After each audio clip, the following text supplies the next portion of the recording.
E esse grupo de enlutados sempre foi um sonho meu, porque eu acredito que quando a gente oferece espaço para a dor e para a gente gerenciar as nossas emoções, quando a gente tem lugares de pertencimento, principalmente para grupos de vulnerabilidade que são os enlutados por suicídio. Eu, no meu doutorado, eu construí uma frase: quem mata quem quando um suicídio acontece? Então, eu, trabalhando com luto por suicídio, me preocupei em oferecer e idealizar esse grupo, ao que eu levei ao Instituto Sapiens, né?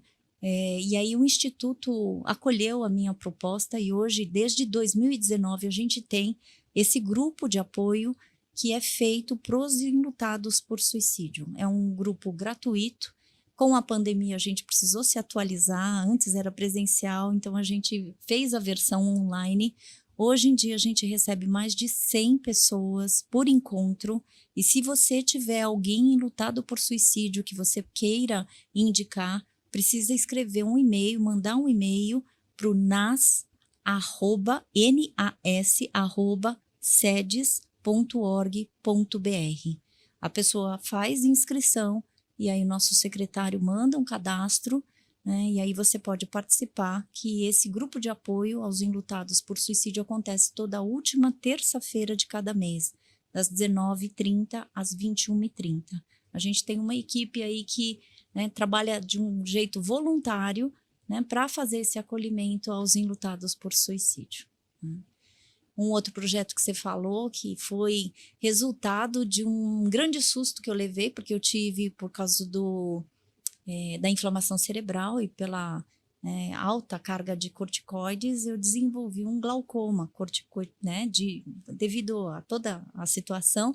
E quando eu descobri o glaucoma, como eu escrevo, adoro escrever, né, e eu tenho vários livros, eu fiquei com muito receio de não poder mais escrever, porque eu não ia enxergar aquilo que eu ia escrever.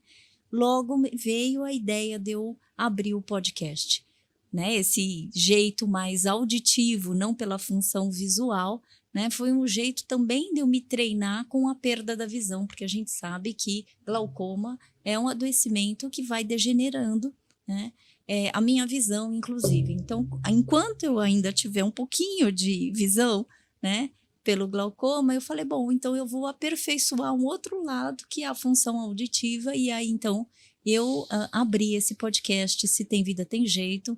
Comecei, inclusive, a trazer os meus livros, a ler partes dos meus livros e parte daquilo que eu entendo, e eu já estou fazendo a 4ª temporada. Vocês encontram no Spotify, né, Se Tem Vida, Tem Jeito, que então a primeira temporada foi a leitura do livro A Vida Não É do Jeito que a Gente Quer, né? A segunda envolveu várias outras contribuições que eu fui tendo ao longo, várias outras obras, Perdas no Desenvolvimento Humano, um pouquinho do Extrair Flor de Pedra, né? A terceira temporada também foi especificamente sobre o termo que eu falo, que é o antídoto do processo de morrência, que é o processo de extrair flor de pedra. E o que significa isso? Extrair beleza de um solo árido, né? Esse é o esperançar que a gente tem, pelo menos é o que eu acredito.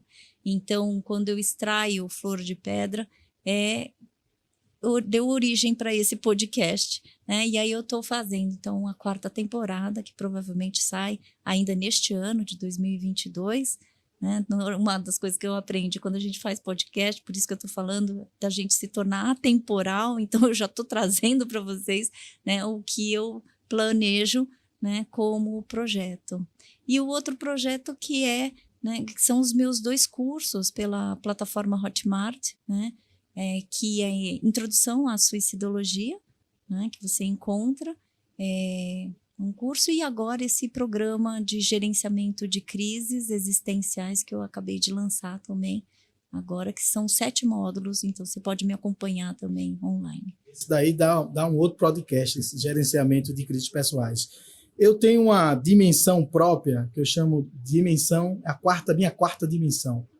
É onde eu vou lá e tenho as melhores ideias. Eu fui lá e conversei com o pessoal que estava lá, mais evoluído que a gente, e eles trouxeram aqui 4 perguntas para você, para a gente fechar aqui o nosso podcast, tá?